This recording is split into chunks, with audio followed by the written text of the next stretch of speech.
दिया जलाने से क्या फल मिलता है। जानिए श्री कृष्ण क्या कहते हैं। दोस्तों, एक समय की बात है, देवी सत्यभामा भगवान श्री कृष्ण के पास आकर उनसे पूछने लगती है, हे स्वामी, मेरे मन में कुछ प्रश्न उठ रहे हैं, कृपया मेरा मार्गदर्शन करें। तब भगवान श्री कृष्ण बोले, हे सत्यभामा, क्या है तुम्हारा प्रश्न, कृपया बताओ तो तुम्हारे प्रश्नों का निवारण करके हमें प्रसन्नता होगी। तब सत्यभामा कहती है, हे स्वामी, तुलसी के पास दीपक जलाने का क्या महात्म्य है और रोज शाम को तुलसी के पास दीपक क्यों जलाया जाता है। इससे मनुष्य को कौन सा फल प्राप्त होता है, तुलसी के पास दीपक जलाने की विधि क्या है तथा दीपक लगाते समय कौन से मंत्र का उच्चारण करना चाहिए, कृपया आप मुझे विस्तार से बताइए। तब भगवान श्री कृष्ण कहते हैं, हे देवी, आज तुमने समस्त संसार के कल्याण की भावना से बहुत ही उत्तम प्रश्न किया है। तुम्हारे इस प्रश्न का उत्तर देने से पूर्व मैं तुम्हें एक प्राचीन कथा सुनाता हूँ, जिससे तुम्हें तुम्हारे सभी प्रश्नों के उत्तर मिल जाएंगे।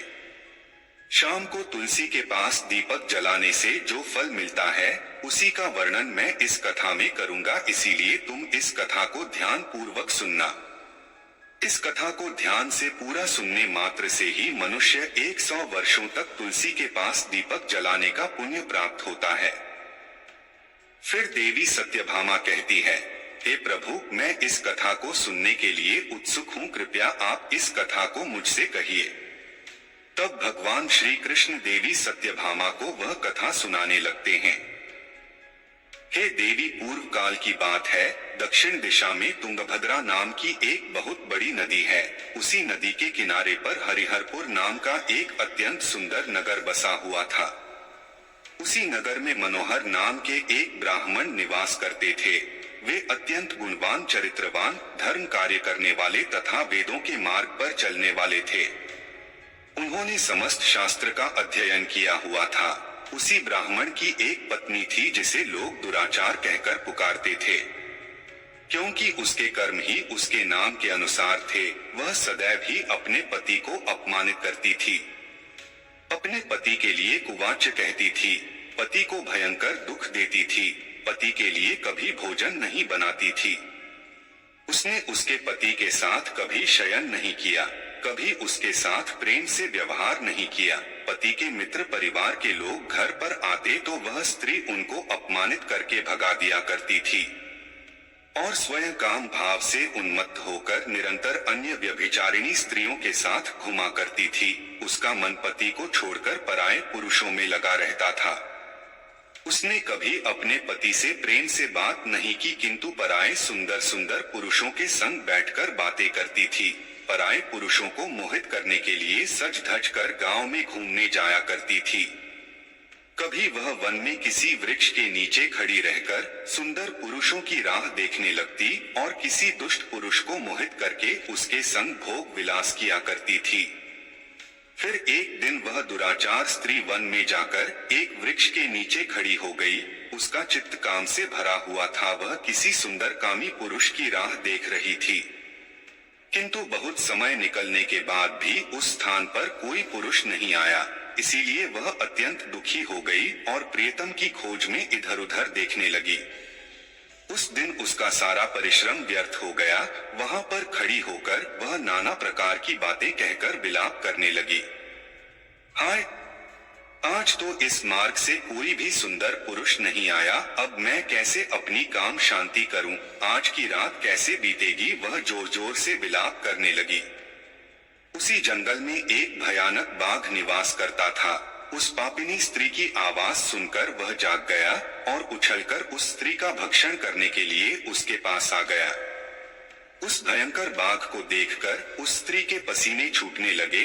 वह भय से थर-थर कांपने लगी। वह स्त्री कुछ करती इतने में ही उस बाघ ने अपने पंजे से उसे घायल कर दिया और वह स्त्री जमीन पर गिर पड़ी।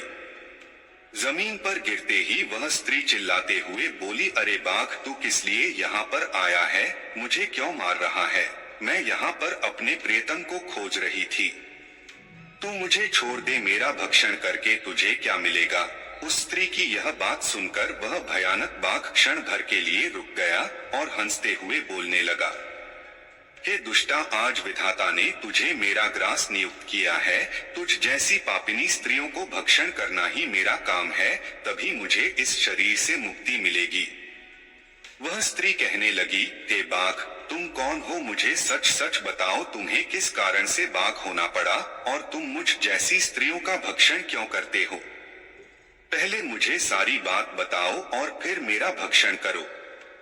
फिर वह बाघ कहने लगता है, हे पापिनी, मैं तुझे मेरे पूर्व जन्म का वृतांत सुनाता हूँ, किस कारण से मुझे बाघ होना पड़ा। पूर्व काल में दक्षिण देश में एक नदी थी। उस नदी के तट पर एक नगरी बसी हुई थी। उसी नगरी में मैं निवास करता था। मैं एक ब्राह्मण का पुत्र था और नदी किनारे बैठकर यज्ञ आदि कार्य किया करता था। मैंने उस जन्म में अनेक पापियों के लिए यज्ञ किए, उन पापियों के घर का भोजन किया। मैंने धन के लोभ से अनेक पापियों के लिए कार्य किए। जिन वस्तुओं का दान ब्राह्मण को नहीं लेना चाहिए, उन वस्तुओं का दान भी मैंने ग्रहण किया और दूसरों से धन लेता था, लेकिन कभी वापस नहीं करता था। इस प्रकार से पाप करते हुए मुझे बहुत साल बीत गए और मैं बूढ़ा हो गया। मेरे बाल सफेद हो गए, आंखें सूज गई, मुंह के सारे दांत गिर गए, लेकिन फिर भी मेरी दान लेने की आदत नहीं छूटी और मैं पाप करता गया। फिर एक दिन मैं धन के लोभ से नदी किनारे गया और अन्य धूर्त ब्राह्मणों के साथ मिलकर हमने लोगों को ठगा। झूठे मंत्र वचन बोलकर हमने बिना विधि किए ही देवी देवताओं का पूजन किया और बहुत सारा धन दान में ले लिया। फिर उसी स्थान पर एक बीमार कुत्ते ने मेरे पैर में काट लिया और मैं मूर्छित होकर गिर पड़ा। उसी क्षण मेरे प्राण चले गए। फिर यम के 2 दूत उस स्थान पर प्रकट हुए और मुझे पकड़कर यमपुरी ले गए। वहां पर यमराज ने चित्रगुप्त से मेरे कर्मों का लेखा जोखा निकालने के लिए कहा। फिर चित्रगुप्त कहने लगे, हे धर्मराज, इस ब्राह्मण ने घोर पाप किए हैं। इसने दूसरों से झूठ कहकर धन लूटा है, विधि से पूजा न करके झूठे मंत्र बोलकर भगवान का अपमान किया है। इसीलिए यह पापी ब्राह्मण केवल नरक जाने के ही योग्य है। फिर यमराज ने अपने दूतों को आदेश देकर मुझे नरक की अग्नि में डाल दिया। अनेक वर्षों तक नरक की सजा भोगने के बाद मुझे बाघ का शरीर प्राप्त हुआ और मैं इस दुर्गम वन में निवास करने लगा। मैं अपने पूर्व जन्म के पापों को याद करके कभी महात्मा, साधु पुरुष, सती स्त्रियों का भक्षण नहीं करता हूँ। मैं केवल पापी, दुराचारी तथा उल्टा स्त्रियों का ही भक्षण करता हूँ ताकि मुझे पाप से मुक्ति मिल जाए। इस प्रकार से उस बाघ ने अपने पूर्व जन्म का वृतांत सुना दिया और उस स्त्री से कहने लगा, हे पापिनी, तेरे आचरण से तू उल्टा दिखाई पड़ती है। अपने पति को छोड़कर तू इस वन में अन्य पुरुष के साथ भोग विलास करने के लिए आई है, इसीलिए आज तू मेरा ग्रास अवश्य बनेगी। इतना कहकर उस बाघ ने अपने तीक्ष्ण नाखून से उस पापी स्त्री के टुकड़े टुकड़े करके उसे खा लिया। फिर उस स्थान पर यम के 2 दूत प्रकट हुए और उस पापिनी स्त्री को उठाकर यमपुरी में ले गए। वहां पर उसे यमराज के सामने खड़ा किया गया। फिर चित्रगुप्त ने उस स्त्री का लेखा जोखा निकालते हुए यमराज से कहने लगे, हे धर्मराज, यह स्त्री तो अत्यंत पापिनी है। इसने घोर पाप किए हैं। इसने व्यभिचार किया है। इसने अपने पति की कभी सेवा नहीं की, अपने पति को भूलकर पराये पुरुषों के संग भोग विलास किया करती थी। उसके पापों को सुनकर यमराज ने उस स्त्री को अग्नि से भरे हुए कुंडों में डालने का आदेश दिया। अनेक वर्षों तक उसे उस कुंड में पकाया गया। फिर उसे निकालकर रौरव नामक नरक में डाल दिया गया। इस प्रकार से उसे अनेक वर्षों तक अलग अलग नरकों में डाला गया और नरकों में डालने के बाद वह महापापिनी स्त्री पुनः पृथ्वी लोक पर आकर चांडाल के रूप में उत्पन्न हुई। चांडाल के घर में जन्म लेकर वह फिर से अनेक पाप करने लगी, व्यभिचार करने लगी, अनेक पापी पुरुषों के संग विहार करने लगी। फिर कुछ समय बाद पूर्व जन्म के पापों के कारण उसे कोढ़ का रोग हो गया और वह भयानक पीड़ा सहन करने लगी। उसका अंग अंग जलने लगा, उसके नेत्रों में पीड़ा होने लगी। इस दुख को सहन करती हुई वह दिन बिताने लगी। फिर एक दिन वह तीर्थ में स्नान करने के उद्देश्य से अंतपुर में चली गई। वहां पर वह एक आश्रम के बाहर निवास करने लगी। उस आश्रम में एक तुलसी का पौधा था। अन्य स्त्रियों को वहां पर तुलसी के पास दीपक जलाते हुए देखकर उस पापी स्त्री ने भी वही किया। उसने तुलसी के पौधे के पास एक दीपक जला दिया। फिर उसी रात हृदय फटने से उसकी मृत्यु हो गई और यमराज के 2 दूत उसे ले जाने के लिए वहां पर प्रकट हुए।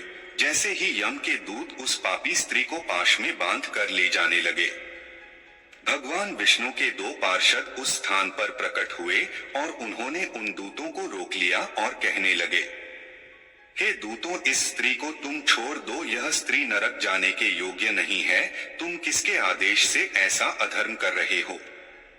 फिर यम के दूत कहने लगे, हे पार्षदों, हम यमराज के आदेश से इस पापी स्त्री को उठाकर ले जा रहे हैं, किंतु आप हमें किस कारण से रोक रहे हो? यह स्त्री अत्यंत पापी है, इसे नरक में ले जाने की आज्ञा मिली है। फिर पार्षद कहने लगे, हे दूतों, यह स्त्री तो विष्णु भक्त है, यह नरक जाने के योग्य नहीं है। इसने शाम को तुलसी के पास दीपक जलाया है, इसी कारण से इसके समस्त पाप नष्ट हो गए हैं। इसीलिए अब यह नरक जाने के योग्य नहीं है, यह स्वर्ग जाने की अधिकारी बन चुकी है। पार्षदों की बात सुनकर उन यमदूतों ने उस स्त्री को उसी स्थान पर छोड़ दिया और यमलोक लौट गए। वहां जाकर उन्होंने यमराज को सारा वृतांत सुना दिया। फिर भगवान विष्णु के पार्षद उस स्त्री को दिव्य विमान में बिठाकर स्वर्ग लोक ले गए। भगवान श्री कृष्ण कहते हैं, हे देवी सत्यभामा, इस प्रकार से तुलसी के पास केवल दीपक जलाने मात्र से ही मनुष्य के सभी पाप नष्ट हो जाते हैं। जो स्त्री नित्य शाम को तुलसी के पास दीपक जलाती है, वह सौभाग्यशाली बनती है। उसके पूर्व जन्मों के सभी पाप नष्ट हो जाते हैं, उसे सुख समृद्धि की प्राप्ति होती है। रोज तुलसी के पास दीपक जलाते समय इस मंत्र का उच्चारण करना चाहिए। तुलसी देव्याय च विद्महे विष्णुप्रियाय च धीमहि तन्नो वृंदा प्रचोदयात्। श्री कृष्ण कहते हैं, हजारों अमृत के घड़ों से नहलाने पर भी श्री हरि को उतनी तृप्ति नहीं होती जितनी वे मनुष्यों के द्वारा तुलसी का एक पत्ता चढ़ाने से प्राप्त करते हैं। 10,000 गौदान से मानव जो फल प्राप्त करता है, वही फल तुलसी पत्र के दान से पा लेता है। जो मृत्यु के समय अपने मुख में तुलसी पत्र का जल पा जाता है, वह संपूर्ण पापों से मुक्त होकर श्री कृष्ण के धाम जाता है। दोस्तों, सनातन हिंदू धर्म में तुलसी के पौधे का महत्व सबसे अधिक है। इसकी सबसे पहले पूजा भगवान विष्णु जी ने की थी। श्री हरि कहते हैं, जिस प्रकार से देवी लक्ष्मी से वैकुंठ को ऐश्वर्य प्राप्त है, उसी प्रकार से वैकुंठ में तुलसी के कारण ही पवित्रता प्राप्त है। पृथ्वी लोक पर जिस स्थान पर भी तुलसी का पौधा होगा, उस स्थान पर कभी बुराई का वास नहीं होगा। ऐसा स्थान सबसे अधिक पवित्र होगा। इसी कारण से हमें हमारे घर में तुलसी का पौधा अवश्य ही लगाना चाहिए। तो दोस्तों, इस प्रकार से भगवान श्री कृष्ण ने तुलसी के पौधे के पास दीपक जलाने का महत्व बताया है। मैं आशा करता हूँ कि यह कथा आपको पसंद आई होगी।